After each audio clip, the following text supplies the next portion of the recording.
चलिए खबरों में आगे बढ़ते बताते चले स्पेशल रिपोर्ट में कि गजा के युद्ध को 200 से ज्यादा दिन हो चुके हैं और अब बड़ी खबर यह है कि इस युद्ध में चीन कूद पड़ा है। चीन के आने से सबसे बड़ा खतरा इजराइल पर मंडराने लगा है।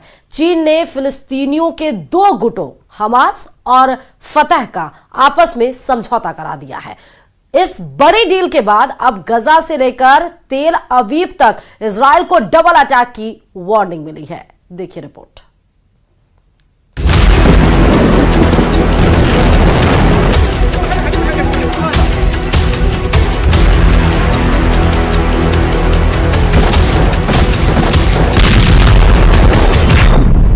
गाजा युद्ध में कूदा चीन, अब फंस गया इजराइल।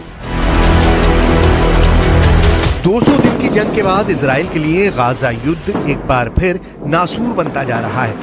हालात ये हो गए हैं कि अभी तक गाजा पट्टी को पूरी तरह से कब्जे का प्लान पूरा भी नहीं हुआ है और इधर गाजा से सटे रफा में इजरायली सेना ने बहुत बड़ा ऑपरेशन शुरू कर दिया है।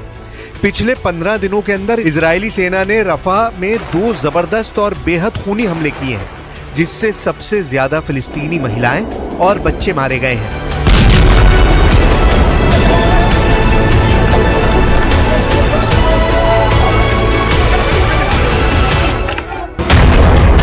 लेकिन इस बीच हारते हमास ने चीन की मदद से ऐसा कदम उठाया है जो इजराइल पर बहुत भारी पड़ सकता है।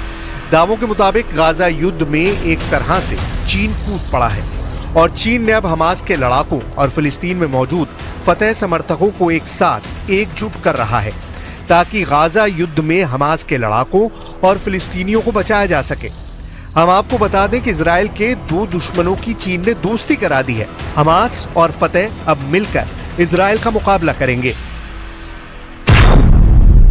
हमास फतह एक साथ रफा में डबल अटैक।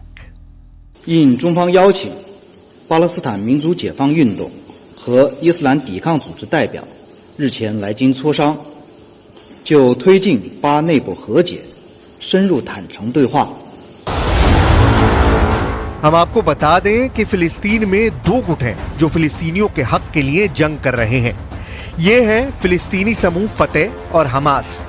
फिलिस्तीनी समूह फतह और हमास लगभग 2 दशक से एक दूसरे के कट्टर दुश्मन रहे हैं, लेकिन अब चीन ने इजराइल के खिलाफ फिलिस्तीनी समूह फतह और हमास को एक साथ ला दिया है। दोनों को इजराइल के खिलाफ एकजुट कर दिया है।